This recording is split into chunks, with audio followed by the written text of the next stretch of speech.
Kako, evo, mnogi mediji su pisali danas o vašem zdravstvenom stanju, Da. nešto vam loše Ma služi. s***ru. Izvinjavam se onima koji imaju osjetljive uši. Ti dušmani.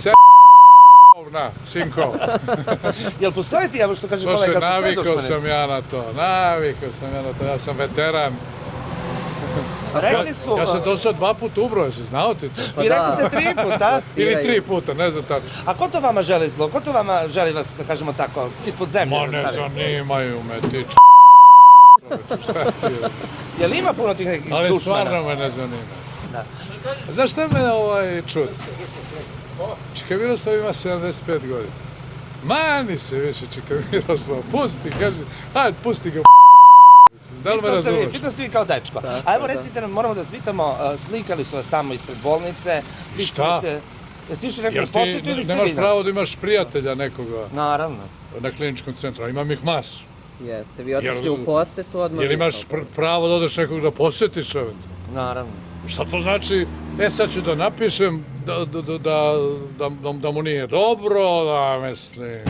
Traje, kako biste opisali ove sadašnje sve krugovi kandidata? Ja sam to već rekao i ponovit ću. Svi su super. Ja sam prijatno iznenađen kvalitetom kandidata koje smo imali, ali ovo je novi format,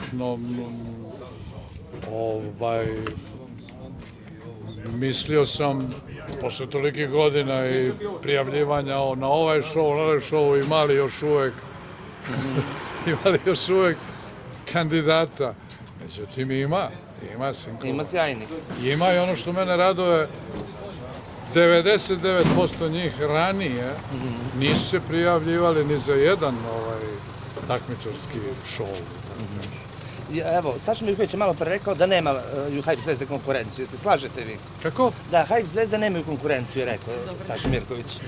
Što se mog dosadašnjeg utiska tiče, pre svega u kandidatima, jer ovde su oni u prvom planu, stvarno nema konkurencije. Što se kvaliteta kandidata tiče. Evo, čim se stigao Boki, hoće li, evo već ste lepo raspoloženi. Da vidim Hoćemo da vidimo koje Boki. perje danas odenuo.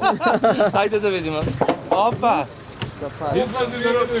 Izlazi da vidim koje si perje danas odenuo. Come on, Miroslav boy. pravi džentlmen Boki, vidiš. Rešio te otvori vrata. Uvek bio. I ostao. Uvek bio i Miroslav, ostao. da čujemo vašu ocenu za Bokijev styling. Pošto on voli Ova da cene druge. kombinacija zmijsko. A znaš šta? Pošto ja pamtim i Davida Bowija koji je prvi počeo svojim kanzonima, a pamtim i Olivera Mandića iz 80 nekih, Boga mi je Boki nadmašio, mogu ti reći. Bravo. Hvala Miroslave puno, evo sad ćemo Bokija malo Aj, ćao. da ispitamo. Hvala vam puno.